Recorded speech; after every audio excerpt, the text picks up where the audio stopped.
Good morning दोस्तों, स्वागत है आपका आज के मुख्य समाचारों में। दोस्तों यहां पर आपको देखने को मिलेंगी सुबह से लेकर शाम तक की तमाम बड़ी खबरें, मुख्य समाचार, ब्रेकिंग न्यूज अपडेट्स के रूप में। तो दोस्तों आप सभी लोगों से रिक्वेस्ट है इस वीडियो को ज्यादा से ज्यादा लाइक और शेयर करें। तो दोस्तों सीधे चलते हैं आज की पहली बड़ी खबर की ओर। बंगाल का सियासी घमासान, नंदीग्राम में घायल होने के 3 दिन बाद ममता बनर्जी का व्हील चेयर पर 5 किमी लंबा रोड शो, कहा जख्मी शेर ज्यादा खतरनाक होता है। जी हाँ दोस्तों, तृणमूल कांग्रेस यानी कि टीएमसी की प्रमुख और पश्चिम बंगाल की वर्तमान मुख्यमंत्री ममता बनर्जी ने रविवार दोपहर व्हील चेयर पर करीब 5 किलोमीटर लंबा रोड शो किया। नंदीग्राम में घायल होने के बाद यह उनका पहला चुनावी कार्यक्रम था। इस दौरान ममता के समर्थक एक नारा लगाते रहे, भंग पायो खेला होबे, यानी कि टूटे पैर से खेलेंगे। बंगाल की सियासत में इन दिनों खेला होबे शब्द काफी इस्तेमाल हो रहा है। दरअसल दोस्तों 10 मार्च को नंदीग्राम में नामांकन के बाद प्रचार करते वक्त ममता के बाएं पैर, सिर और सीने में चोट लगी थी। बदले हालात में ममता समर्थकों ने नया नारा गढ़ दिया। इस दौरान ममता ने भी कहा कि घायल शेर ज्यादा खतरनाक होता है। वहीं दोस्तों अब बीजेपी ने मुख्य चुनाव अधिकारी को एक पत्र लिखा है। इसमें बीजेपी की तरफ से मुख्यमंत्री ममता बनर्जी की ट्रीटमेंट हिस्ट्री सार्वजनिक करने की मांग की गई है। बीजेपी ने लिखा है कि सच्चाई को सार्वजनिक करना आवश्यक है, जिससे आगे इस तरह की नाटकीय घटनाओं से वोटर्स के साथ धोखा न हो पाए और उनके वोट का हेरफेर न कर सके। इसके बाद दोस्तों अगली बड़ी खबर, ममता बनर्जी की चोट पर इलेक्शन कमीशन का एक्शन, डीएम का ट्रांसफर और एसपी को किया सस्पेंड। जी हां दोस्तों, चुनाव आयोग ने पश्चिम बंगाल की मुख्यमंत्री ममता बनर्जी पर नंदीग्राम में पूर्व नियोजित हमला होने की बात से इनकार करते हुए रविवार को संकेत दिए हैं कि सुरक्षा में चूक के चलते उन्हें चोटें आई है। एएनआई के मुताबिक आयोग ने 2 विशेष चुनाव पर्यवेक्षकों एवं राज्य सरकार की रिपोर्ट की समीक्षा करने के बाद निष्कर्ष निकाला कि तृणमूल कांग्रेस की नेता ममता बनर्जी को जो चोटें आई है वे उनकी सुरक्षा की जिम्मेदारी संभाल रहे कर्मियों की चूक का परिणाम है। रिपोर्टों के आधार पर चुनाव आयोग ने कई दिशा निर्देश जारी किए हैं। इसके बाद इलेक्शन कमीशन ने विवेक सहाय को सुरक्षा और स्थल निर्देशक पद से हटा दिया है। आयोग ने कहा है कि 1 हफ्ते के भीतर उनके खिलाफ मामले तय होने चाहिए। Z+ सिक्योरिटी प्राप्त व्यक्ति की सुरक्षा की प्राथमिक जिम्मेदारी निभाने में वे पूरी तरह असफल रहे हैं।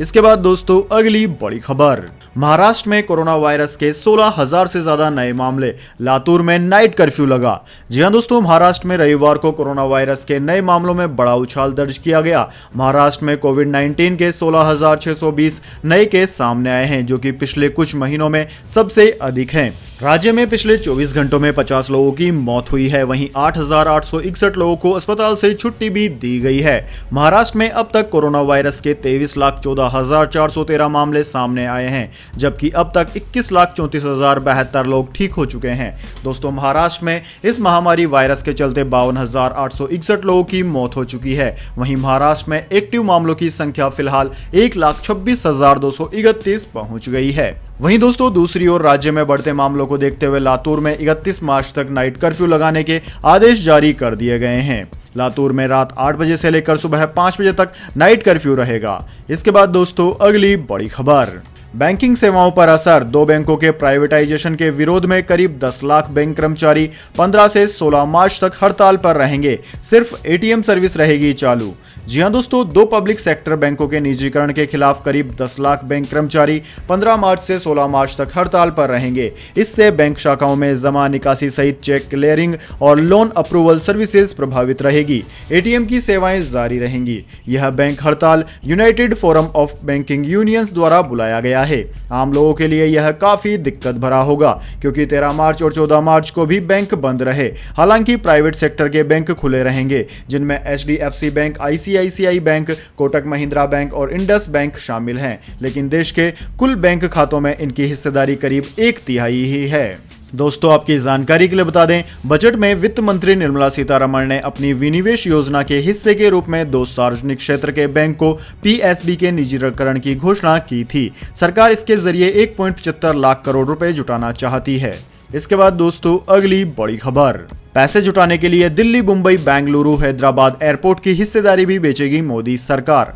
जी हां दोस्तों, केंद्र सरकार बेंगलुरु, हैदराबाद और दिल्ली में अपनी बची हुई हिस्सेदारी बेचने की तैयारी में है। असेट मोनेटाइजेशन के जरिए 2.5 लाख करोड़ रुपए जुटाने के लक्ष्य को पूरा करने के लिए इस हिस्सेदारी की बिक्री की जाएगी। सरकार तमाम सरकारी कंपनियों की संपत्तियों को बेचकर अतिरिक्त पूंजी जुटाना चाहती है। मीडिया रिपोर्ट्स के मुताबिक इसके अलावा सरकार ने 13 और एयरपोर्ट की पहचान की है, जिनका फिक्सल एयर 2021-22 में निजीकरण कर दिया जाएगा, यानी कि प्राइवेटाइजेशन कर दिया जाएगा। सूत्रों के हवाले से मिली जानकारी के मुताबिक दिल्ली मुंबई एयरपोर्ट कामकाज देखने वाले ज्वाइंट वेंचर में विनिवेश के लिए सिविल एविएशन मिनिस्ट्री जरूरी मंजूरी लेगा। इस प्रस्ताव को मंजूरी के लिए अगले कुछ दिनों में कैबिनेट के पास रखा जाएगा। निजीकरण के लिए चुने गए अगले दौर के लिए 13 एयरपोर्ट में मुनाफे और गैर मुनाफे वाले दोनों तरह के एयरपोर्ट शामिल किए जाएंगे। दरअसल दोस्तों, मोदी सरकार में निजीकरण के पहले दौर में अडानी ग्रुप को 6 एयरपोर्ट मिले थे, जिसमें लखनऊ, अहमदाबाद, जयपुर, मंगलुरु, तिरुवनंतपुरम और गुवाहाटी शामिल हैं। इसके बाद दोस्तों अगली बड़ी खबर, दिल्ली से किसान खाली हाथ न लौटे, बोले मेघालय के गवर्नर सत्यपाल। 1 साल में झेल चुके हैं 3 तबादले। जी हां दोस्तों, 3 कृषि कानूनों के खिलाफ आंदोलन कर रहे किसानों के विरोध प्रदर्शन को लेकर मेघालय के राज्यपाल सत्यपाल मलिक ने केंद्र सरकार पर भी सवाल उठाए हैं। उन्होंने कहा है कि बिना जाने समझे ही किसानों का सत्यानाश हो रहा है। गवर्नर यहीं तक नहीं रुके। उन्होंने कहा कि इस देश में किसान बुरे हाल में है। देश का किसान जब तक असंतुष्ट रहेगा तब तक देश सर्वाइव नहीं कर पाएगा। मलिक ने एमएसपी को कानूनी मान्यता देने की भी वकालत की। उन्होंने कहा कि मैं चाहता हूं कि यह मामला हल हो जाए और जहां तक जरूरत पड़ेगी वहां तक जाऊंगा। उत्तर प्रदेश के अपने गृह जनपद बागपत पहुंचे राज्यपाल सत्यपाल मलिक की जुबान पर किसानों का दर्द झलक पड़ा। दरअसल दोस्तों, राज्यपाल मलिक बागपत के अमीन नगर सराय कस्बे में एक अभिनंदन समारोह में पहुंचे थे। वहां लोगों को संबोधित करते हुए मलिक ने कहा कि किसानों के मसले पर उन्होंने प्रधानमंत्री और गृह मंत्री से बातचीत की थी। बतौर मलिक उन्होंने किसानों को दिल्ली से खाली हाथ नहीं जाने देने और उन पर लाठीचार्ज नहीं कराने को कहा था। इसके बाद दोस्तों अगली बड़ी खबर, होली पर इस महामारी को फैलने से रोकने के लिए यूपी सरकार ने शुरू किया फोकस सैंपलिंग अभियान। जी हां दोस्तों, महाराष्ट्र समेत देश भर के कई राज्यों में कोरोना वायरस के बढ़ते मामलों को देखते हुए उत्तर प्रदेश सरकार ने फिर अहम कदम उठाया है और एक बार फिर से पूरे प्रदेश में अलग से फोकस सैंपलिंग अभियान शुरू किया है। सरकार ने इसके लिए बाकायदा डेट वाइज कैलेंडर भी जारी कर दिया है। 13 मार्च को शुरू हुआ यूपी सरकार का यह अभियान 27 मार्च तक चलेगा। सरकार ने इसके लिए बाकायदा डेट वाइज कैलेंडर भी जारी कर दिया है, जिसके तहत अलग अलग तिथियों में अलग अलग वर्ग के लोगों के सैंपल लिए जाएंगे। अभियान के पहले दिन निर्माण कार्यों में लगे श्रमिकों के सैंपल लिए जाएंगे, जबकि दूसरे दिन यानी कि 14 मार्च को रेहड़ी और ठेले वालों से लेकर फल सब्जी विक्रेताओं के सैंपल लिए जाएंगे। 15-16 मार्च को स्कूल कॉलेज के टीचर्स और नॉन टीचिंग स्टाफ के अलावा अभिभावक या फिर माता पिता की अनुमति से छात्र छात्राओं के सैंपल लिए जाएंगे। 17 मार्च को प्रदेश के यात्रियों, इसी तरीके से 20 मार्च तक अलग अलग तरह के लोगों के सैंपल लिए जाएंगे और यह अभियान 27 मार्च तक चलता रहेगा। इसके बाद दोस्तों अगली बड़ी खबर, गर्मी के सीजन से पहले 8% तक बढ़ेगी घरेलू एसी की कीमत, कंपनियों ने कर ली तैयारी। जी हां दोस्तों, गर्मियों के आगामी सीजन में एयर कंडीशन खरीदना महंगा पड़ सकता है। इसका कारण यह है कि अधिकांश कंपनियां घरेलू एसी की कीमतों में 5 से 8% तक की बढ़ोतरी की तैयारी कर रही है। कई कंपनियों ने इसका संकेत भी दे दिया है।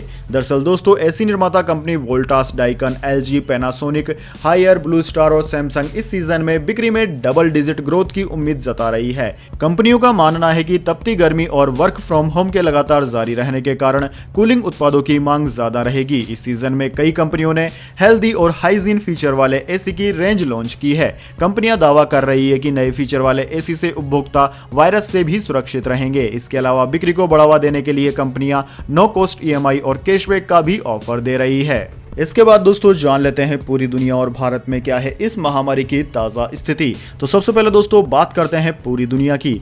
तो दोस्तों पूरी दुनिया में इस वक्त तक इस महामारी के कुल आंकड़ों की संख्या 11,95,88,000 को पार कर गई है, जबकि दोस्तों इस महामारी से मरने वालों की संख्या 26,49,000 को पार कर गई है। वहीं दोस्तों इस महामारी का सबसे ज्यादा प्रभाव अमेरिका पर हुआ है। अमेरिका में इस वक्त तक 2,94,00,000 से ज्यादा संक्रमित मरीज सामने आ चुके हैं। वहीं दोस्तों इसके बाद में Brazil, India, Russia, United Kingdom, France, Italy, Spain, Turkey, Germany, Colombia, Argentina आदि देशों का नाम आता है। इसके बाद में दोस्तों अब बात कर लेते हैं क्या है भारत के हालात। लेकिन उससे पहले दोस्तों मेरी आपसे एक छोटी सी रिक्वेस्ट है, अगर दोस्तों आपको अभी तक हमारी न्यूज़ पसंद आई है तो इसे एक छोटा सा लाइक ज़रूर दे दें, और अगर आपको पसंद नहीं आई है तो बेशक आप डिसलाइक भी कर सकते हैं, लेकिन दोस्तों लाइक और डिसलाइक ज़रूर कीजिए, क्योंकि दोस्तों यही हमारी मेहनत का फल होता है और इसी से हमें पता चलता है कि आपको हमारी वीडियो पसंद आई है या नहीं। तो दोस्तों जल्दी से जान लेते हैं क्या है भारत के हालात। तो दोस्तों भारत में इस वक्त तक इस महामारी के संक्रमितों का आंकड़ा 1,13,00,000 को पार कर गया है, जबकि दोस्तों इस महामारी से मरने वालों की संख्या 1,58,000 के पार है। इस महामारी का सर्वाधिक असर महाराष्ट्र पर हुआ है। महाराष्ट्र में इस वक्त तक इस महामारी के संक्रमितों का आंकड़ा 22,97,000 को पार कर गया है। वहीं दोस्तों इसके बाद में केरला, कर्नाटक, आंध्र प्रदेश, तमिलनाडु, दिल्ली, उत्तर प्रदेश, वेस्ट बंगाल, ओडिशा, राजस्थान आदि राज्यों का नाम आता है। इसके बाद दोस्तों अगली बड़ी खबर, हरियाणा के बाद अब झारखंड की प्राइवेट कंपनियों में 75% आरक्षण देने की तैयारी, मुख्यमंत्री हेमंत सोरेन कर सकते हैं ऐलान। जी हां दोस्तों, झारखंड की हेमंत सोरेन सरकार ने एक बड़े फैसले के तहत हरियाणा सरकार की तर्ज पर राज्य के निजी क्षेत्र में 30,000 रुपए तक के प्रति माह वेतन वाले पदों में 75% पद स्थानीय लोगों के लिए आरक्षित करने का मन बना लिया है, जिसकी घोषणा सरकार सोमवार को विधानसभा में कर सकती है। इससे पहले हरियाणा सरकार ने स्थानीय युवाओं को नौकरी देने में आरक्षण देने का फैसला किया था। दोस्तों वरिष्ठ आधिकारिक सूत्रों ने इस बात के संकेत दिए हैं कि शुक्रवार को हुई राज्य मंत्रिमंडलीय की बैठक में स्थानीय लोगों को आरक्षण देने को लेकर फैसला ले लिया गया है। इसकी घोषणा विधानसभा के सत्र में सोमवार को स्वयं मुख्यमंत्री हेमंत सोरेन कर सकते हैं। इसके बाद दोस्तों अगली बड़ी खबर, ताजमहल का नाम बदलकर राम महल किया जाए, बीजेपी विधायक सुरेंद्र सिंह की है मांग।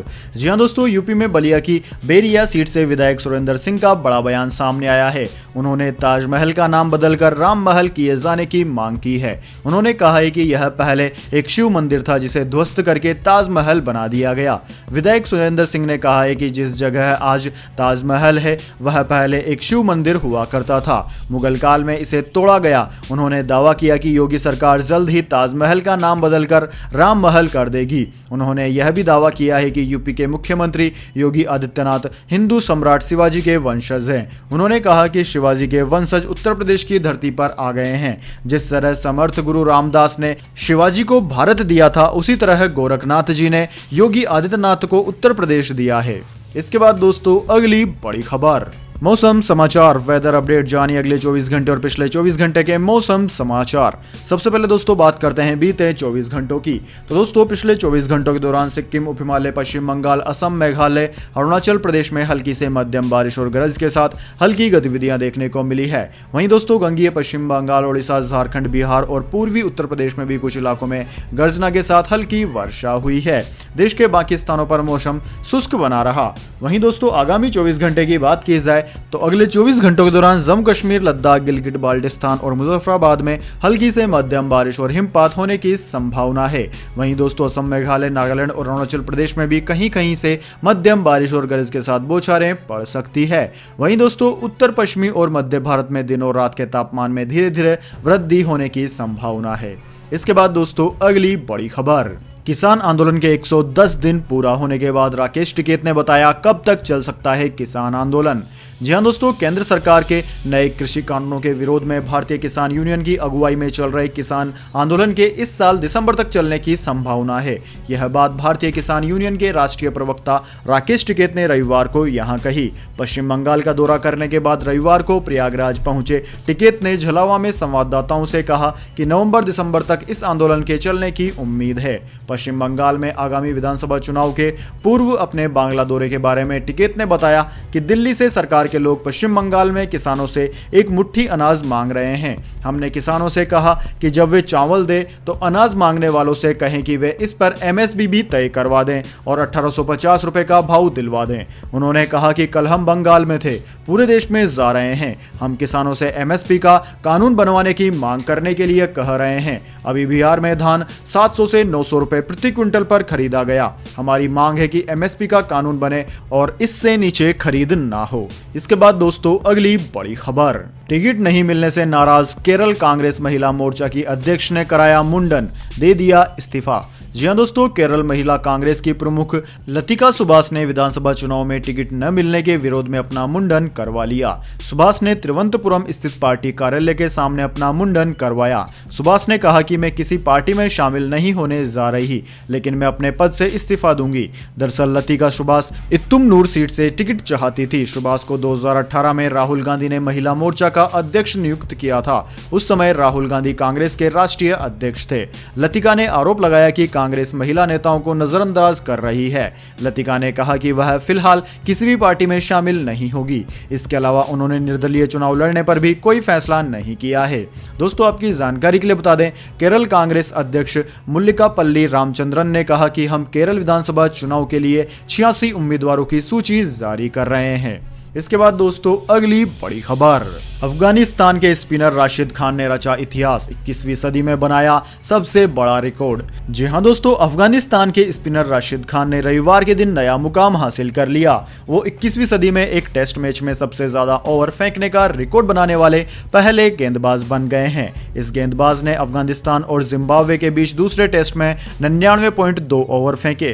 राशिद खान ने पहली पारी में 36.3 ओवर के दौरान 138 रन देकर 4 विकेट हासिल किए। इसी मैच की दूसरी पारी में उन्होंने 62.5 ओवर फेंके और 137 रन लुटाकर 7 विकेट चटकाए। इसके अलावा उन्होंने पहली और दूसरी पारी में क्रमशः 3 और 17 मेडिन ओवर भी फेंके। वहीं दोस्तों, इसके अलावा साल 1988 में श्रीलंका के महान गेंदबाज मुथैया मुरलीधरन ने इंग्लैंड के खिलाफ ओवल में खेले गए टेस्ट में 113.5 ओवर फेंके थे।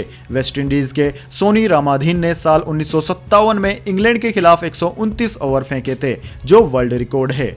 इसके बाद दोस्तों, अगली बड़ी खबर, क्वाड समिट में प्रधानमंत्री मोदी, बाइडेन, मोरिसन और सुग्गा ने लिखा संयुक्त लेख, चीन को सख्त संदेश। जी हां दोस्तों, क्वाड सम्मेलन में हिस्सा लेने वाले 4 बड़े वैश्विक नेताओं ने पहली बार एक संयुक्त लेख लिखा है। प्रधानमंत्री नरेंद्र मोदी, अमेरिकी राष्ट्रपति जो बाइडेन, ऑस्ट्रेलियाई प्रधानमंत्री स्कॉट मॉरिसन और जापान के प्रधानमंत्री योशिहिदे सुगा ने संयुक्त लेख के जरिए चीन को कड़ा संदेश दिया है। चारों वैश्विक नेताओं ने हिंद प्रशांत क्षेत्र को स्वतंत्र व खुला रखने और सुरक्षित, स्थिर, समृद्ध बनाए रखने के लिए पहले से कहीं अधिक साथ मिलकर निकटता से काम करने की बात कही है। इस संयुक्त लेख को रविवार को वाशिंगटन पोस्ट ने प्रकाशित किया है। संयुक्त लेख में इन नेताओं ने कहा है कि हम यह सुनिश्चित करने के लिए प्रयासरत हैं कि हिंद प्रशांत क्षेत्र में आसान पहुंच बनी रहे, वहां अंतर्राष्ट्रीय कानून और नेविगेशन की स्वतंत्रता व विवादों के शांतिपूर्ण समाधान के सिद्धांत कायम रहे।